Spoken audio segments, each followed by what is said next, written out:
ela é levada ao hospital e o médico não atua por conta disso, por que o médico não pode performar a eutanásia? Pois é. Aqui não sou favorável para nenhum desses lados. Não. Não é levantando a bola, isso, entendeu? exatamente, questão só jurídica. Isso, porque exatamente. abre precedentes, né? Abre os precedentes, exatamente. Vai abrir discussões nesse sentido. É bom que se abra discussões? É excepcional, porque a gente vai discutir isso na academia, tá certo?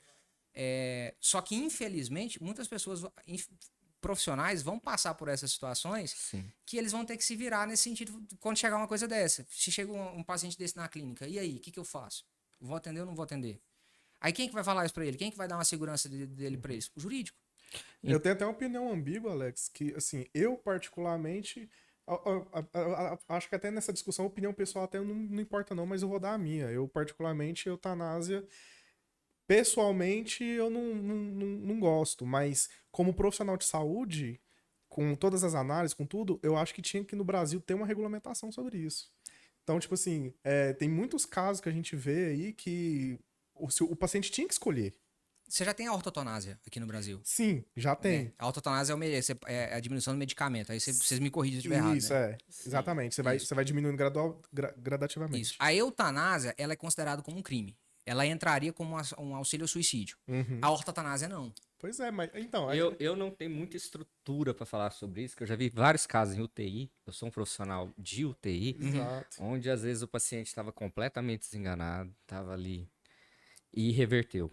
Então, assim, até quando a gente tem esse domínio, né? Sim. Se tivesse um trabalho científico, e eu não estou falando nem questão religiosa, um trabalho científico que apoiasse, né? Ainda mais agora com tantas drogas novas chegando, drogas que revertendo até metástases, eu acho que isso...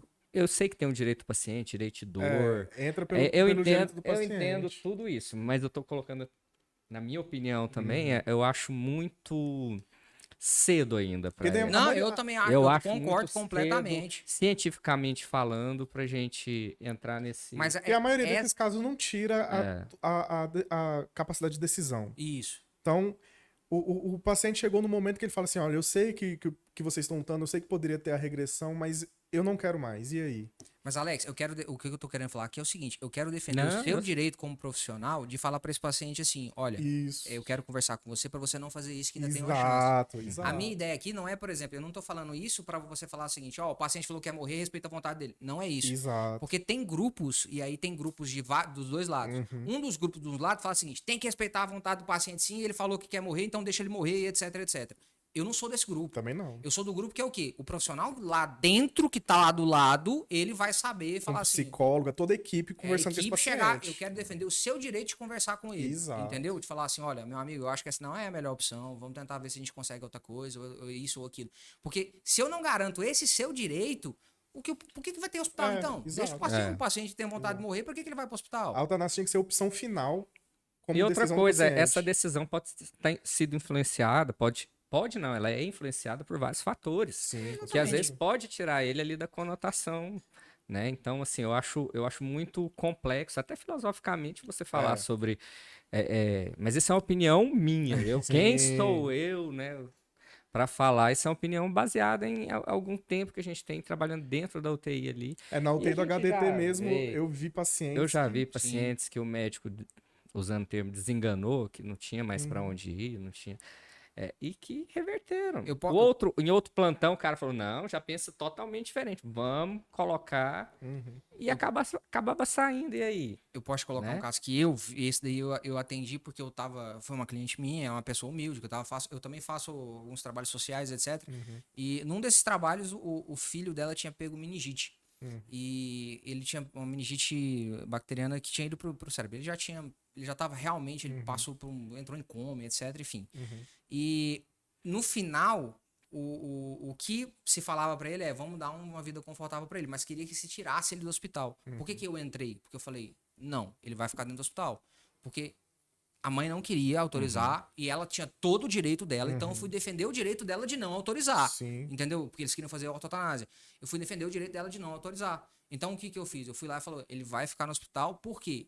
ele é um hospital público, tem que ficar no hospital público. O Estado tem a obrigação de fornecer, independente do estado do paciente. Ele tem que ser fornecido. A gente já tem discussões, inclusive, nos tribunais de justiça, que é home care pelo sistema público. A gente tem discussões que é fornecimento de fralda, fornecimento de medicamento, fornecimento de tubo, fornecimento de sonda, que devem ser medicamentos e equipamentos fornecidos pelo sistema de saúde público, que às vezes não são fornecidos. Então, a minha briga é defender o seu direito de querer ou não. Você tem opção. Se você quiser sobreviver, ok, a gente vai defender pelo seu direito de ficar vivo.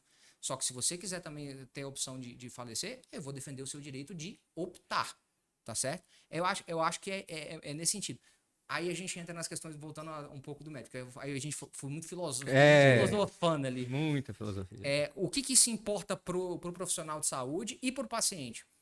Importa que o profissional de saúde tem que ter uma boa ciência de todo e qualquer paciente que entra lá, o que ele vai fazer. Se tiver uma intercorrência que ele não saiba o que vai acontecer juridicamente, ele vai ligar para o advogado na hora? Não vai. Não vai. Já tem que ter isso. Já tem que ter isso em mente. Ele já tem que saber, olha, uma das coisas que a gente fala, o pessoal não gosta muito, mas palestra é excepcional. Você ir em palestras jurídicas é uma coisa muito importante. Você fazer palestras jurídicas internas na própria empresa, você fazer treinamentos jurídicos internos na empresa são coisas muito boas que vão te ajudar.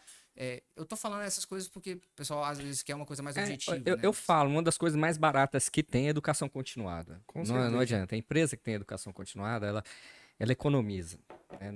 E muito. Isso é fato.